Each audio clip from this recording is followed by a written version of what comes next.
Quand on a réuni les tabacologues, qui avaient un petit côté ayatollah pneumologue, et les réducteurs de risque qui allaient porter les seringues aux toxicomanes, il n'y avait pas tout à fait le même discours. Et faire rassembler les professionnels sur l'idée qu'il y a quelque chose de commun chez tous ces patients et qu'on sera beaucoup plus utile si on travaille ensemble que si on travaille tout seul avec sa petite chapelle, ça a été les années 2000-2010 de combat interne à la profession qui se sont rassemblés dans la Fédération française d'addictologie. C'est là qu'a été créée la discipline, c'est là qu'a été créée l'universitarisation, donc il a fallu toutes ces années-là.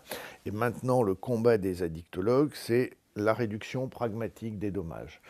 Pragmatique et s'appuyant sur des données scientifiques, les sciences n'étant pas que les neurosciences, mais évidemment la sociologie, le juridique, tous ces économiques, évidemment, qui sont des éléments, qui devraient être des éléments de décision.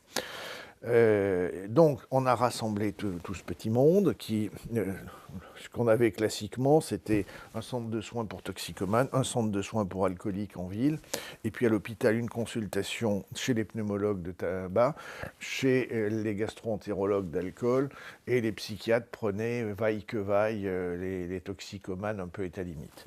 Alors, il a fallu rassembler tout ça dans des équipes d'addictologie. Je parle à tous les niveaux, il y avait des problèmes de territoire, de personnes, d'idées. Bon, ça n'a pas été simple. Il a fallu créer la discipline addictologique qui s'est arrachée de la psychiatrie. La psychiatrie n'a pas aimé, pas plus qu'elle a aimé quand on a créé la discipline pédopsychiatrique, oubliant qu'elle-même n'était qu'une scission de la neurologie et que les premiers sont toujours les plus gros et ne laissent pas beaucoup se développer les petits.